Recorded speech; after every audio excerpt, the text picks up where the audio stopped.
Ceci est la manne quotidienne, version audio. La sont soigneusement préparée par notre pasteur pour nous aider à grandir spirituellement tout au long d'une année. Aujourd'hui, nous sommes le dimanche, le 4 septembre 2022. Nous considérons le thème « L'appel profond vers le profond ». L'appel profond vers le profond. Prions. Père, nous te remercions aujourd'hui, nous te glorifions pour la santé, nous te remercions pour la vie, la grâce que tu nous as donnée encore de pouvoir être ici devant toi pour écouter de toi. Nous prions, Seigneur, que tu nous donnes l'opportunité et la compréhension, et le désir, la grâce de pouvoir marcher et obéir à ta parole. Merci parce que tu nous as exaucés. Au nom de Jésus, nous avons prié. Amen. Nous considérons le thème « L'appel profond vers le profond ». Nous considérons notre lecture, les textes dans le livre de Lévitique chapitre 11, le verset 24 jusqu'au 45. Lévitique chapitre 11. Lisons à partir du verset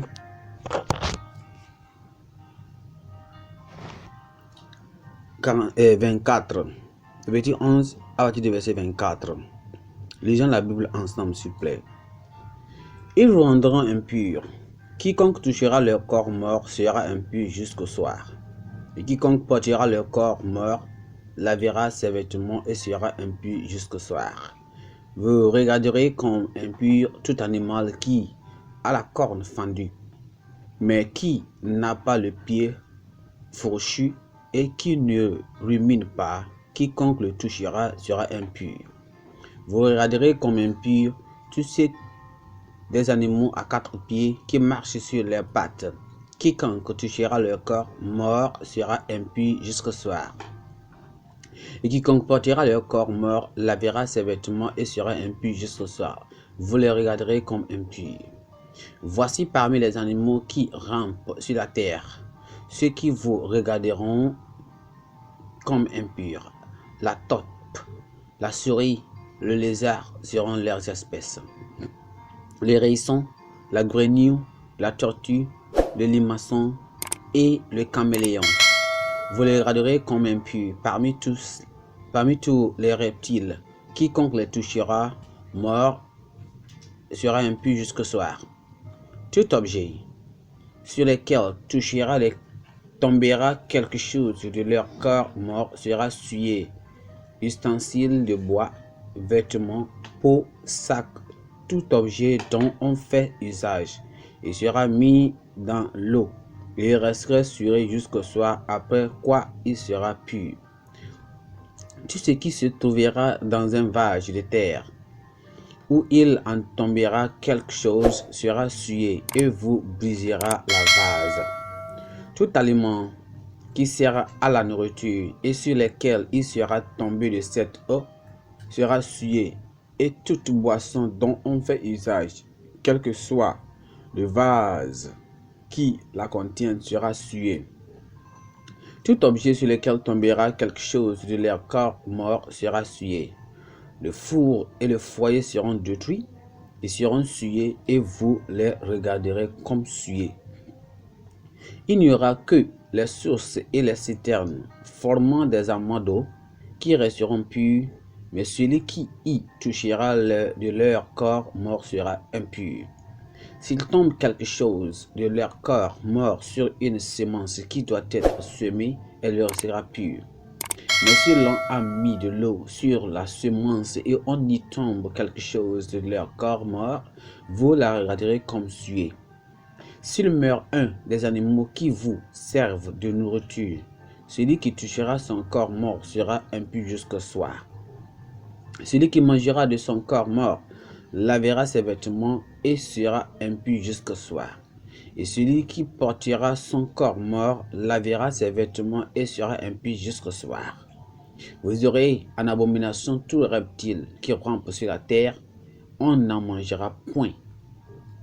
Vous ne mangerez point parmi tous ces reptiles qui rampent sur la terre, et de tous ceux qui se traînent sur leur ventre, et ni de tous ceux qui marchent sur quatre pieds ou sur un grand nombre de pieds, car vous les aurez en abomination. Ne rendez point vos personnes abominables par tous ces reptiles qui rampent, et ne vous rendez point impurs par eux. Ne vous souillez point par eux, car je suis l'Éternel votre Dieu. Vous vous sanctifierez et vous serez saints, car je suis saint. Et vous ne mangerez vous, et ne rendez point impurs, par tous ces reptiles qui rampent sur la terre, car je suis l'Éternel qui vous ai fait monter du pays d'Égypte pour être votre Dieu et votre Dieu, et pour que vous soyez saints, car je suis saint. Telle est la loi touchant les animaux, les oiseaux, tous les êtres vivants qui se meuvent dans les eaux et tous les êtres qui rampent sur la terre, afin que vous distinguez ce qui est impur et ce qui est pur, l'animal qui se mange et l'animal qui ne se mange pas. Notre verset clé ici est le verset 40 qui dit ceci. Il dit: celui qui mangera de son corps mort lavera ses vêtements et sera pur jusqu'au soir, et celui qui portera son corps mort lavera ses vêtements et sera impur jusqu'au soir. Allons dans le message. Savez-vous que le sens du mot fraternité est simplement une relation entre compagnons? L'idée d'une communauté signifie que deux personnes ou plus ont des liens ensemble d'une manière significative. La communauté chrétienne est différente de toute autre communauté en raison du lien unique qui existe entre les croyants profondément purifiés et le Christ. Dieu est saint et il ne faut pas s'attendre à ce que ceux qui l'appellent à la communion avec lui ne soient pas saints. Il déclare de manière concise: vous serez saints car je suis saint. Sa demeure aussi est saint. C'est la demeure des anges saints. Si l'homme mortel veut y être un citoyen, il doit être purifié de tout ce qui lui suit.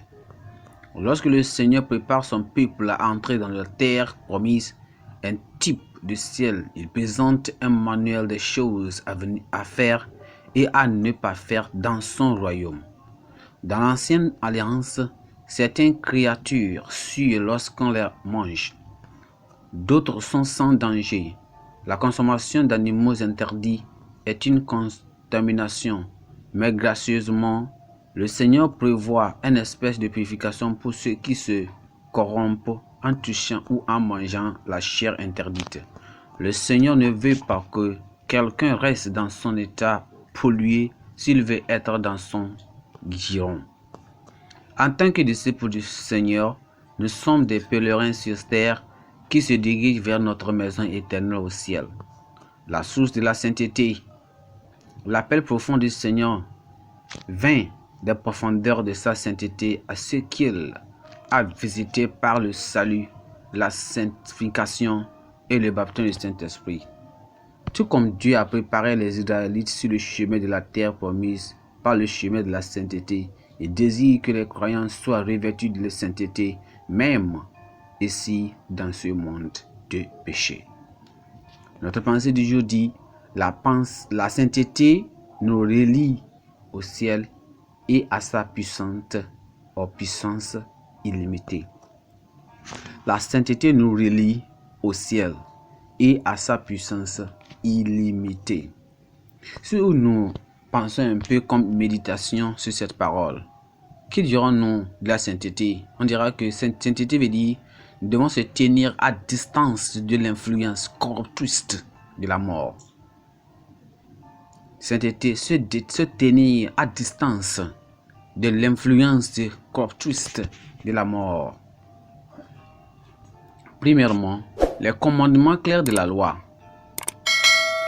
Toucher un animal mort, déclaré impur par Dieu, était considéré comme une impurité.